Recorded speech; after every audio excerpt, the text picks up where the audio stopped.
మంత్రి కొండా సురేఖ కంటతడి బీసీ మహిళా మంత్రిపై బీఆర్ఎస్ ట్రోలింగ్ చేస్తా ఉందట. నిజంగా కొడుకులు తొక్కాలి కసరిల్లు దాకా. అరే మంత్రి పైన తర్వాత ఒక మహిళ పైన ఇష్టం వచ్చినట్టుగా రకరకాలుగా ఫోటో మార్పిలు చేసి ఏంద్రా మీ కథలేంది? డబ్బులు ఇచ్చి ట్రోల్స్ చేయిస్తున్నారని సురేఖ ఆవేదన. కవితను ట్రోలింగ్ చేస్తే ఊరుకుంటారా? మహిళలను కేటీఆర్ పదే అవమానిస్తున్నారని చెప్పేసి ఫైర్. వాస్తవం అది. కేటీఆర్ చాలా సార్లు కూడా అట్లే అంటున్నాడు. ముగ్గురు ఆడపిల్లలు ఉన్నట్టు ముగ్గురు పిల్లలు ఉంటే మేమేం చేయాలి? ఏదో రకరకాలుగా ఆయన డైలాగులు వేరే ఉంటాయి లెక్క. వీళ్ళకి బీసీలు అంటే ఎంత చిత్తశుద్ధి ఉందో ఒకసారి చూడండి. కాదు అంటే అసలు యాక్చువల్ ఒక మంత్రి ఆమె, తర్వాత ఆమె మీద ఇష్టం వచ్చినట్టుగా ట్రోలింగ్ చేసేసి ఇష్టం వచ్చినట్టుగా ఆమె మీద మాట్లాడు అంటే ఇంకా ఫోటోలు మార్పింగ్ చేస్తున్నారు ఈ కథలన్నీ. ఇక బీసీలు అంటే బీఆర్ఎస్ నేతలకు అలసైపోయింది. బీసీలు రాజకీయంగా ఉన్నత పదవిలో ఉండటం ఆ పార్టీకి నచ్చక ట్రోల్ చేయిస్తున్నారు. బీసీ మహిళా నేతలపైన వారి ట్రోలింగ్ ఆగడం లేదు. తాజాగా బీసీ మహిళా మంత్రి కొండా సురేఖ పై ట్రోలింగ్ చేసి ఆమె కన్నీటికి కారణమయ్యారు. సోమవారం గాంధీ భవన్ లో మీడియాతో మంత్రి కొండా సురేఖ మాట్లాడుతూ సోషల్ మీడియాలో ట్రోలింగ్ పై స్పందించారు. నిన్న ఏడ్చింది ఆమె, మస్తు బాధ అనిపించింది. ఇష్టం వచ్చినట్టుగా ఏంద్రనే మీ కథలేంది అసలు?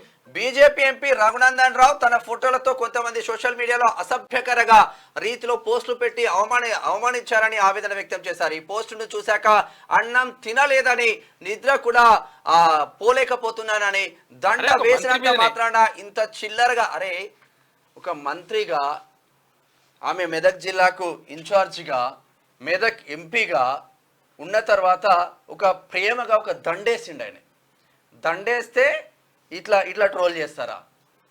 చెప్పేసి మీ ఇంట్లో కూడా ఉన్నారు కదా ఆడోళ్ళు.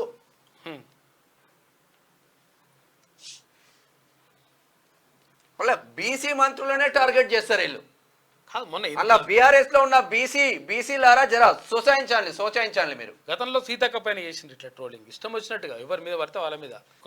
కాంగ్రెస్ బీఆర్ఎస్ బహాబహి. మంత్రి కొండా సురేఖపై తప్పుడు పోస్టులు. తెలంగాణ భవన్ వద్ద కాంగ్రెస్ శ్రేణుల నిరసన. ఇరు పార్టీల నేతలు కార్యకర్తల మధ్య వాగ్వాదం. చెదరగొట్టిన పోలీసులు మీరు కంప్లైంట్ చేయండి. ఎక్కడి నుంచి ఏ ఐపీ అడ్రస్ నుంచి వచ్చిందో మొత్తం బయటకు వస్తుంది. అప్పుడు వాళ్ళ బండారం బయటకు వస్తుంది కదా. తేల్చాలి దొంగల కథ అంతా. నా బాధ ఏంటంటే ఒక మహిళగా నన్ను చాలా అసహ్యంగా ఈ విధంగా పోస్ట్ పెట్టి సోషల్ మీడియాలో చాలా దురదృష్టకరమైన, చాలా ఇబ్బందికరమైన పోస్ట్ పెట్టి ఈ ఫోటోను పెట్టి వీళ్ళకు షాదీ ముబారక్ ఎవరిచ్చారు అని చెప్పి ఒక అక్రమమైన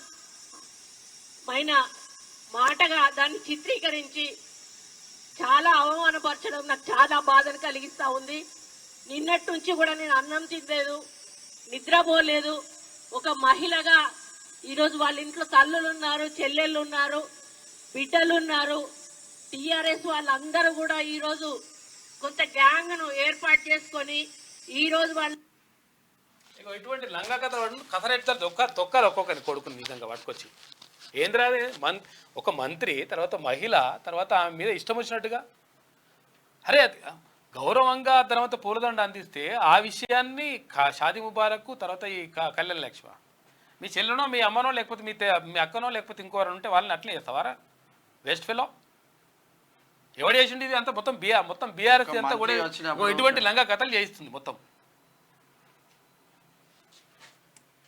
తొక్కాల వాళ్ళని తీసుకుపోయి.